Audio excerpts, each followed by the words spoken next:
Hello guys, in today's video I'm going to show you how you can transfer your coins, basically how to exchange them to money and transfer them to your bank account from Trust Wallet. So Trust Wallet itself doesn't have an option to transfer money to your bank account.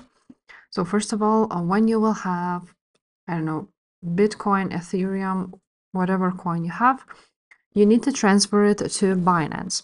So once you will have it, you want to go ahead and click send.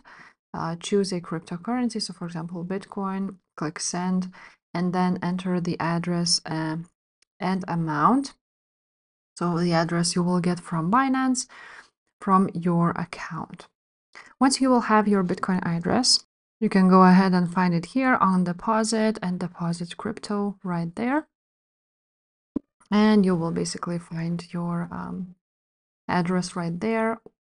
Now, after that, you will need to go ahead and exchange BTC to USDT. So here it is. You will basically write the amount of Bitcoin, sell Bitcoin.